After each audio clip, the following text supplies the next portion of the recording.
buenas tardes. Soy Felipe Noya, soy de aquí de Santiago y por tanto tengo la obligación de daros la bienvenida a Santiago. Supongo que muchos habréis estudiado aquí, en la facultad de aquí. Y si no, bueno, tenéis la residencia, seguro que sabéis más que yo de Santiago, del Santiago actual. Si tenéis alguna duda sobre Santiago de hace 20 años, me podéis preguntar. De ahora, pues, os puedo dar más bien poco. Estoy aquí al lado, en el hospital de aquí del clínico. Cualquier cosa que tengáis, a vuestra entera disposición. También quería también, bueno, no tengo ningún tipo de compromiso. ¿Cómo se llama esto ahora? Conflicto ético, ¿cómo se llama esto? No tengo absolutamente ninguno. También quería agradecer a la Sogacot, de la que no soy socio, y agradecer también, lógicamente, a MBA, que siempre está muy interesada en las cuestiones relacionadas con la trauma y la ortopedia infantil, ¿no? Empezando con las presentaciones, a ver si me sale. Os quería presentar a un niño de 5 años que iba corriendo con su hermano en casa, y a ver quién en la entrada, justo en la esquina, a ver quién entraba antes en la puerta, pues traca, se tropieza con el brazo y llega a urgencias. Con el codo como muy hinchado, como con una patata, con limitación para la flexión y con una cosa así como roja por ahí, que en algunos sitios sale como bandera roja, no sé, signo de la bandera roja. Le hacen la radiografía. Esta no es una radiografía, en realidad es una atrapallada.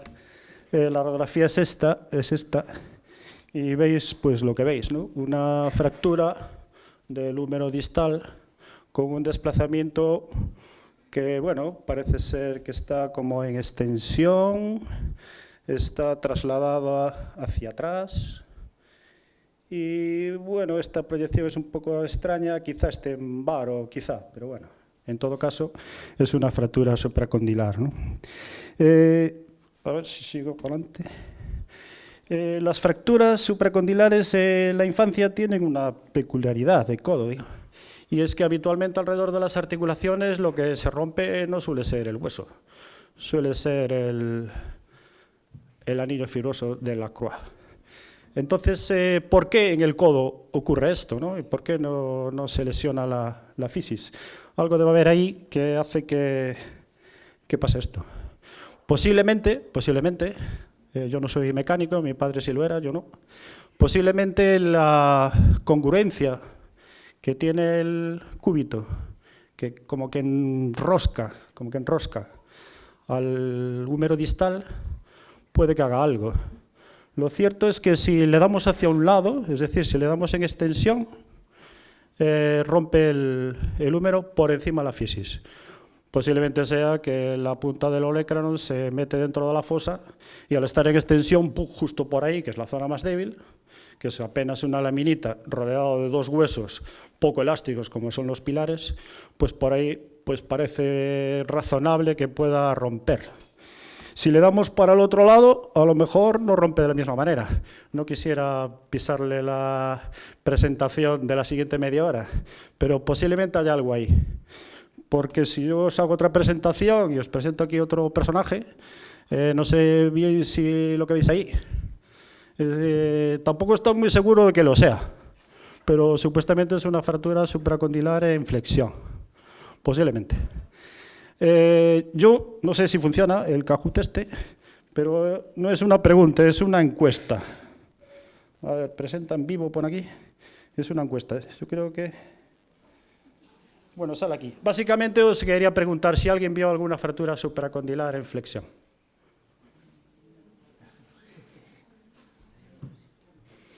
No las visteis, nadie más. Hay muy pocas, ya os lo puedo decir. Solo el 2% de todas las fracturas, cuando menos eso pone en la literatura, y parece que aquí los más viejos tampoco vimos muchas. Habla del 98%, o sea, el 2%, 1 o 2% de las fracturas supracondilares están bueno, aquí pone preparado por irte, pero no os va, ¿no? El Kahoot este, ¿no? No sé. Bueno, es igual. 571535 pone aquí. Una advertencia. Yo creo que es importante que os quede como recuerdo. Si veis una fractura supracondilar en flexión, pensar antes que sea una lesión del cóndilo. No penséis así de entrada la supracondilar en flexión, porque la supracondilar en flexión es muy rara. Igual a lo largo de vuestra carrera profesional llegáis a ver 1, 2, a lo sumo 3, porque es eso, el 1% de todas. No sé, en cuanto a epidemiología, no sé cómo están vuestros hospitales. Es otra pregunta que os quería hacer. Si sabéis la incidencia de las fracturas supracondilares en vuestros hospitales. ¿Alguien la sabe? Yo tengo aquí una chuleta y pone que la incidencia es de 60,3, 71,8 cada 100.000 años. De prevalencia, 3%, 16%. La edad de referencia, 5 años y medio, entre los 3 y los 6 años andan casi todo el mundo. No sabéis la incidencia en vuestros hospitales. Yo la pregunté, tengo aquí una lista. La pregunté el otro día, en el mío. Y me he dado 41 en estos 2 últimos años de incidencia acumulada. Y le pregunté yo a los pediatras y los pediatras no me sabían decir cuántos niños tenían en el área sanitaria. Finalmente lo conseguí, eran 50.000, o sea que estamos más o menos en las cifras. Es importante más o menos que tengáis cierta sistemática para enteraros de cuáles son las cifras de las lesiones que eventualmente veis, porque yo creo que a veces hay determinado tipo de factores de riesgo que están pasando desapercibidos y no se tienen en consideración. Alguna maquinita que hay por ahí, algún gimnasio que hay por otro lado, no sé qué. Es importante y no cuesta demasiado. En una semana tenéis las cifras en casi todos vuestros hospitales. Si realmente no lo sabéis, pues os animo a que os enteréis. Hablando de sistemática, os presento otro personaje, JJ Garland. Esta es una foto que sale en su ¿cómo se llama esto? Cuando a uno le hacen una carta después de muerto. Es panegínico, obituario, en su obituario de la OOS. Fue presidente de la OOS. En el año 67, por ahí, era presidente de la OOS. Su clasificación es del año 58 y se murió en el 98. Y lo que decían de él es que era una persona muy sistemática. Tan sistemática fue que fue el primer trauma en conseguir dar clase en la Jefferson en Estados Unidos, cuando realmente sabéis que todavía hoy en día los traumatólogos pues en las universidades pues a veces pintan poco, pero él lo consiguió. ¿Vale? Garland básicamente ideó esto basándose en el principio de que las fracturas supracondilares eran en mecanismo en extensión. Entonces hablaba de esta posibilidad. Veis que la B refleja algo parecido a lo que sería el comportamiento típico del hueso del niño, es decir, quizás recuerda algo parecido a un tallo verde o algo por el estilo, que rompe por un lado y por el otro lado como que se dobla. En todo caso es en extensión, la lesión es una lesión en extensión. No tardó en llegar un tal Leitch que dijo una propuesta, porque la propuesta de Leitch es que cuando iba a reducir las fracturas había algunas que no se le reducían tan fácilmente, aquello se movía para todos lados. Entonces suponía que el periósteo también estaba muy roto y que se desplazaba mucho. Entonces le metieron la tipo 4. Bueno, esto sería, no sé, os la amplío porque si no, no sé. Esto sería más o menos el resumen de las distintas opciones, ¿no? Aquí sale reflejada la fractura en flexión, pero la fractura en flexión en realidad es que son súper inestables, pero el mecanismo de producción normalmente es en extensión, ¿Qué aportaciones nos puede tener la fractura de Garland la clasificación de Garland de cara al diagnóstico? Pues que quizá esté infradiagnosticada las Garland tipo 1, porque a veces el trozo de fractura ni se ve o máximo se intuye, ¿no? Es el típico signo del despegamiento de la almohadilla y todo esto, que básicamente refleja esta imagen, ¿no? O sea, tampoco es... Pero bueno, siempre hay que estar alerta en la posibilidad de que alguna Garland tipo 1 se nos esté yendo y por tanto la epidemiología pues también podría cambiar, ¿no? Esta es otra clasificación, un tal Holmer. Bueno, desarrollo. Hay algunas publicaciones que dicen que esta clasificación es como más, bueno, que tiene un mayor nivel, bueno, como mayor calidad.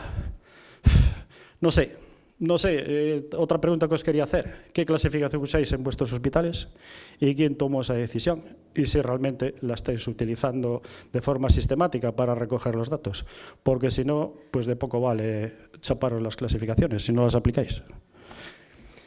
Bueno, Voy al tratamiento. Ahí volvéis otra vez a ver lo de la bandera. Básicamente la cosa es fácil. Es decir, si es una fractura en extensión, pues habrá que flexionar. Una referencia fácil es los triangulitos que te forman el epicóndilo y la epitrocla y la punta del olecrano, ¿no? Restaurar ese triángulo. Bueno, básicamente aquí lo veis, que casi se ve que está en flexión, ¿no? No está en extensión, está en flexión. Por tanto, aprovechad el olecrano para flexionar, ¿no? Dadle un poco de tracción si vuestra fractura está levemente impactada. Una vez conseguida la reducción, pues podemos tener dos referencias, las típicas referencias. La línea humeral anterior y el ángulo de Baumann. El ángulo de Baumann para la proyección antero-posterior y la línea humeral anterior para la proyección lateral. Poneros cómodos. No hay necesidad de sufrir. Claro, si el rayo está en el quinto pino, pues no se ve nada. Y al final acabas con un dolor de riñones de mucho cuidado. Advertencias, que no conseguí ninguna radiografía o ninguna fotografía en el que el rayo estuviese de lateral. No hagáis esto de girar el brazo, porque si giráis el brazo, se rota. Girad el arco. Poneos y girad el arco. Hacerle primero la posterior, la P, y después la lateral, y dice, me pones una lateral y girad el arco, porque si giráis el miembro, se rota la fractura. Y por tanto vuestra reducción no es tal. Después de la reducción, pues la inmovilización. ¿Cómo inmovilizamos esto? Pues con agujas de Kirchner, como toda la vida fue. La sistemática de las agujas, pues básicamente hay como dos temores que pululan por ahí. Uno, el de que la aguja vaya a través de la fosita olecraneana. La inmovilización va a ser en flexión. Tampoco pasa gran cosa con que la aguja atraviese la fosa y vuelva a entrar. Las disposiciones pueden ser convergentes o divergentes. Bueno, si tenéis una buena reducción, fundamental, una buena reducción, nada os va a compensar. Por más agujas que pongáis, nada os va a compensar la reducción. Las podéis poner paralelas, no hay ningún problema. No pasarlas demasiado en la cortical. Hay algunos casos descritos de lesiones del nervio cubital, que pasa por ahí, porque la aguja esté pasada. Te quedas con una incertidumbre grande. Igual no fue la aguja, pero pudo haberlo sido. Por otro lado, las agujas. Normalmente empezamos siempre por las agujas en la parte lateral, lo que es el pilar lateral. Recuperar la longitud del pilar lateral. Y la aguja, pues nunca uséis agujas roscadas. Eso es una máxima en general para todo lo que es la ostositis con agujas de Kirchner. Nunca las roscadas estropean bastante las fisis. Es una fisis poco productiva, es el 20%, pero es fisis. ¿Por dónde meterlas? Pues ahí estamos los enemigos. Básicamente los enemigos son los nervios, claro. Por delante como que no parece muy adecuado, ni siquiera ayuda a inmovilizar nada. Por la parte de dentro pues tenemos el cubital y por fuera pues el radial. La tendencia pues normalmente siempre usar las de fuera, ¿no? Eso, que no sean roscadas, ¿sí? De aquí veis las disposiciones. ¿Cuándo decidir la tercera? ¿Cuándo decir la tercera? ¿Meter la tercera por medial o no? Básicamente, si tenéis un pilar medial muy conminuto que se os pueda cortar, pues es una ventaja haber metido una aguja por medial.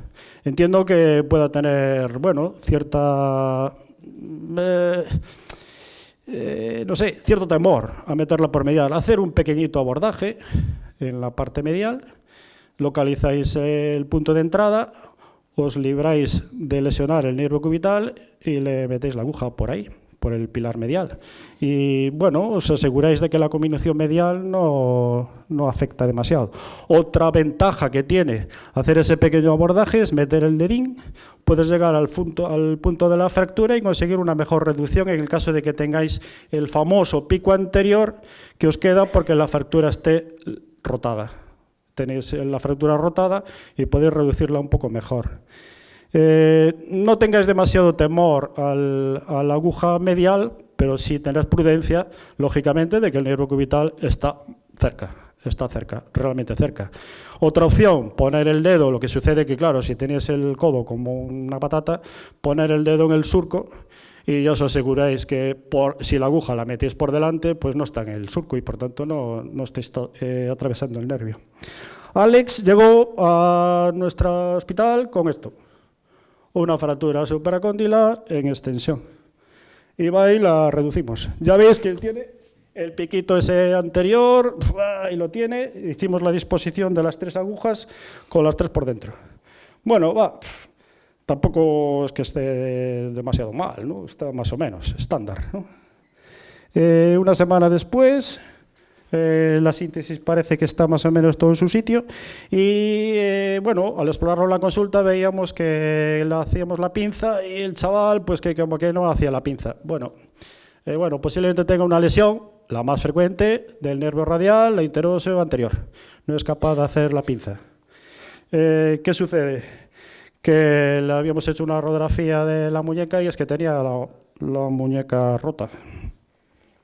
No sé si va para atrás.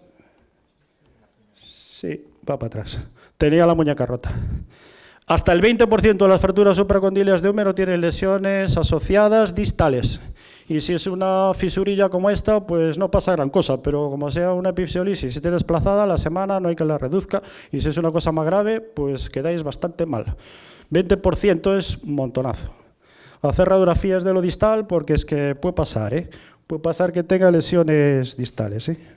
En este caso era poca cosa. Bueno, la cosa pegó, ahí consolidó, ya veis que hacen unos callos bastante buenos, no tienen gran problema. Y así lo vi el otro día. El otro día vino a la consulta después de 4 años y el ángulo este no es exactamente el ángulo de porte. El ángulo de porte o ángulo de carga es metiéndole peso, ¿no? Realmente es como ves si la alineación es buena o no. No sé si podríamos decir que, bueno, ya tiene un valgo en el otro codo, pero bueno, no parece que haya gran diferencia.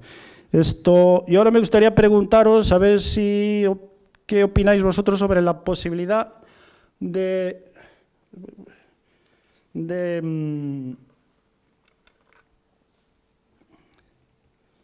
las complicaciones. ¿Cuál es la complicación que pensáis vosotros que pueda tener esto? La complicación más frecuente de la supracondilar. ¿Nadie se anima?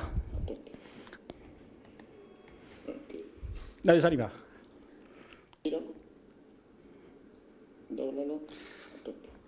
La más frecuente, la que está en la literatura y la que realmente encontramos es la rigidez articular. Siempre queda alguna limitación en la movilidad del codo, siempre queda alguna limitación en la movilidad del codo. ¿Qué sucede? Que es bastante funcional, se compensa relativamente bien. Se compensa relativamente bien porque el hombro gira para muchos sitios, entonces no hay gran problema. Pero sin duda es la complicación más habitual, la rigidez. Ahí visteis, en el vídeo se veía como que sí, estiraba de todo, pero en la flexión hacía ¡pac! Como que algo de limitación en la flexión le quedaba. Y él estaba contentísimo, su familia estaba contentísimo, todo el mundo estaba muy contento. Conseguir más o menos movilidad no siempre, y en la mayoría de los casos, ni siquiera está relacionado con las deformidades. A veces tenemos grandes deformidades con una movilidad muy grande, especialmente la deformidad típica que es el cúbito varo. El cúbito varo es enormemente funcional, tiene muy buena movilidad y a veces nos encontramos con codos que no tienen ninguna deformidad y resulta que quedaron bastante rígidos. El factor determinante, la edad es un factor muy determinante. Los niños muy pequeños normalmente desarrollan mucha menos rigidez que los niños más mayores. Complicaciones puede haber y de todo tipo. Ahí tenéis la anatomía y la anatomía es lo que determina por qué puede haber complicaciones de todo tipo. Bueno, si quieres más lejos, la de la deformidad. Ahí veis la deformidad típica, que es el cúbito varo. Normalmente el cúbito varo suele ser más habitual que el cúbito valgo, teniendo en cuenta que nuestras inmovilizaciones nos aseguran bastante bien el pilar lateral. Entonces al valgo no se nos van porque le metemos las agujas casi siempre por fuera.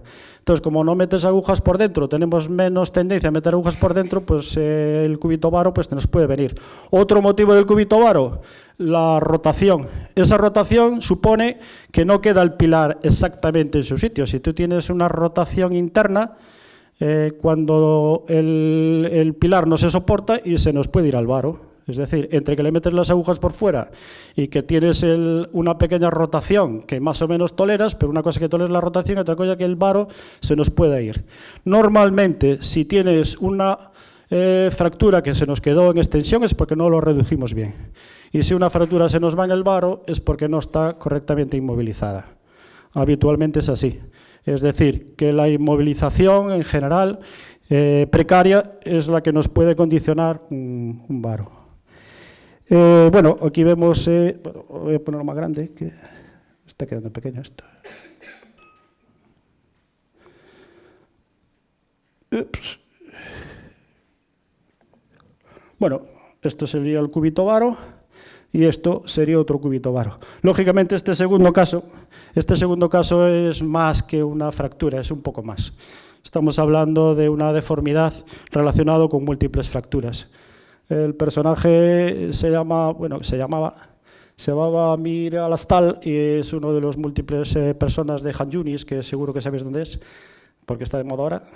Es una familia de no sé cuántos con osteogénesis imperfecta. Es una deformidad típica, lógicamente, la osteogénesis imperfecta, el varo, lógicamente. Bueno, inquietudes.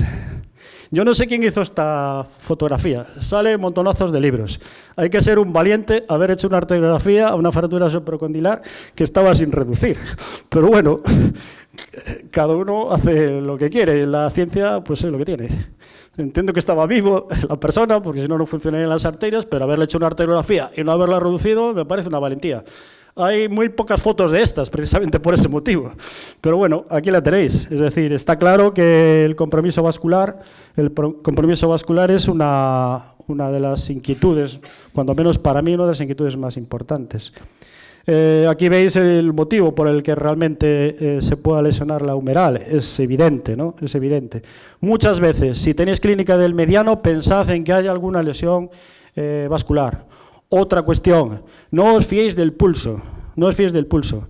La contractura isquémica de Volkmann en realidad es un síndrome compartimental y a veces tenéis pulso, puede que haya pulso y eso no significa que no pueda haber un síndrome compartimental. El tema y la pregunta es ¿cómo evitaríais un síndrome compartimental? ¿Cómo evitar la contractura de Volkmann? ¿Qué es lo que hay que hacer? ¿Vigilar el pulso? ¿Poner un pulsosímetro? ¿Qué es lo que hay que hacer? ¿Alguien sabe lo que hay que hacer? Reducir la fractura lo antes posible. No andéis por el mundo con fracturas supracondilares desplazadas sin pulso. Reducidlas. Posiblemente en el 99% de los casos las cosas vayan bien y se recupere el pulso. Pero, bueno, el pulso o el compartimental que se está generando.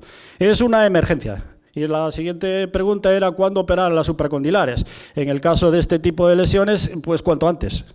Pues cuanto antes. No esperamos. Y normalmente se recupera, ¿no? Eso de que es necesario un cirujano vascular, ¿no? Lo que hace falta antes de nada un traumatólogo para reducir la lesión. Por tanto, yo soy muy crítico con esa foto inicial de la arteriografía ahí, con la no sé qué, con la fractura desplazada. Hay que reducirla. En cuanto a las lesiones nerviosas, tengo aquí también otra lista. Tengo otra lista aquí, a ver si la encuentro, sobre los porcentajes. A ver si la encuentro aquí. El porcentaje que tengo aquí es de un 5 a un 14%. Otras series dicen el 23%. Quizás sea porque no las busquen demasiado bien. Hablan de un 40% el radial, sobre todo el interoso anterior. El que os decía de la pinza, se cuela mucho esa neuropatía. La del mediano, un 36%, cubital, 22%. Otras series hablan del 66, 16, 16. Bueno, la lesión del radial se produce en el desplazamiento en extensión. Por eso es habitual que se lesione la interósea, la anterior, porque se va en extensión. Y en cambio, el mediano es en la carga. Vuelvo a repetir, lesiones del nervio mediano, pensad en la posibilidad de que la humeral esté rota y pensad en la posibilidad de que se esté generando un compartimental. Es importante. Y por otro lado, las lesiones del cubital relacionadas con la iatrogenia. Colar demasiado las agujas en la cortical medial del húmero proximal es una posibilidad, o bien el no haber hecho ese pequeño cortecito y no haber asegurado de que la entrada de la aguja en el borde cubital no haya entrado por el surco y se haya lastimado el nervio. Otra pregunta que os quería hacer es, primero, sobre competencias. Hablo ya para acabar.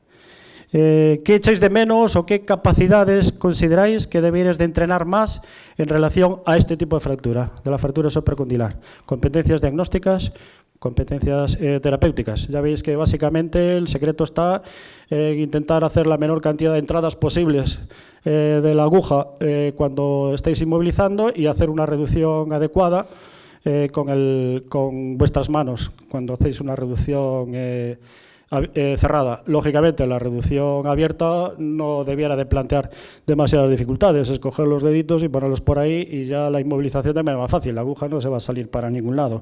Es excepcional, estamos hablando de casos que ya se salen del ámbito de la reunión de hoy, el tema de las fracturas supracondilares, en este caso supraintercondilares, que necesitarían este tipo de cirugías, ¿no? Ya sería más bien unas competencias de otro tipo de patología, que es la fractura supracondilar del adulto. ¿Hay algunos casos de niños que precisan esto? Sí, preadolescentes y adolescentes básicamente, en los que el comportamiento ya no es el comportamiento típico de la fractura que acabamos de describir, que es la fractura de la infancia, con la peculiaridad que tiene el tipo de desplazamiento. Y creo que ya está, me gustaría no sé, una reflexión al respecto de competencias. Yo creo que es importante de identificar cada uno de vosotros cuáles son en qué medida os veis más o menos seguros sobre esto. Y nada más, muchas gracias.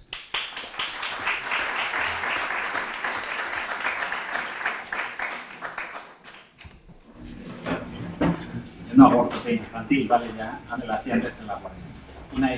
El tema es cuánto se puede demorar una fractura supracondilia sin complicaciones. Es decir, el niño que llega a las 8 de la tarde pero que le han dado ganita, ¿se puede operar al día siguiente?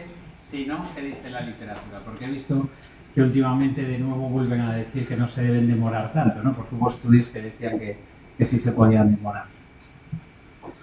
Te la juegas con el compartimental. Ajá. O sea, tú la harías a las 2 de la mañana, si cumplen las... Yo es que tengo un sueño muy relativo en mis guardias y básicamente entiendo cuáles son las condicionantes que pueda haber en los hospitales. Entiendo que la guardia puede ser más o menos complicada. Lo que sí me parece demencial es no reducir una fractura que está súper desplazada. Después también, lógicamente, una cosa es el momento en el que se produce la lesión y otra cosa es el momento en el que el paciente entra en la consulta, en la guardia. Yo creo que hay que tener en consideración todo ese tipo de cosas, lo antes que sea posible. Lógicamente, una fractura supracondilar con un desplazamiento mínimamente desplazada es que ya no la vas a meter en el quirófano. Si la tienes que tratar es porque está desplazada. Y si está desplazada, siempre hay riesgo de lesión. Ya visteis la gráfica. Siempre hay riesgo de lesión vascular. Te la juegas. Yo me refería a la no complicada. No, la otra pregunta que te quería hacer es el niño sin pulso con la mano vascularizada, bien vascularizada, con la mano rosa. ¿Qué hacéis? ¿La reducís? Y una vez reducida sigue sin pulso, ¿la mano es viable? ¿Se opera o no se opera? Porque yo veo que el criterio de los vasculares no siempre es el mismo, me da la impresión. Hablas de vascularmente viable, perfundir de pulso, con el brazo con una buena perfusión. Sí, después de reducida sigue... ¿Y ya antes cómo estaba? ¿Antes de la reducción? Sin pulso, pero estaba sin viable, pulso también. Pero que la ha reducido y dices, no ha recuperado pulso. No recupera. Y la mano es viable. En ese caso tiene más sentido. La posibilidad de la arteriografía, pero una vez reducida. Y en el momento que tú tienes la arteriografía, pues ahí ya lo ves claramente. Es excepcional que una fractura supracondilar llegue a producir una raja en la arteria de forma que se te forme un hematoma. La mayoría de las ocasiones es la pura compresión la que está provocando la lesión. Y por otro lado, lo que puedes ver es que en la mayoría de los casos son compartimentales.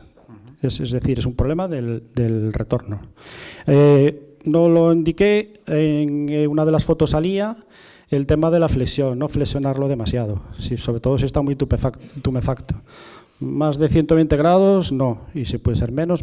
A veces el motivo de que no recupere es que esté demasiado flexionado. Extendiéndolo un poquitín, a lo mejor consigues que recupere. Nada, y la última un poco, que yo creo que enlaza un poco con el tema que decías de las competencias, ¿no? A mí me parece que lo difícil del codo es verlo bien. Es decir, que muchas veces, y sobre todo, por ejemplo, el cóndilo lateral, es difícil clasificar bien.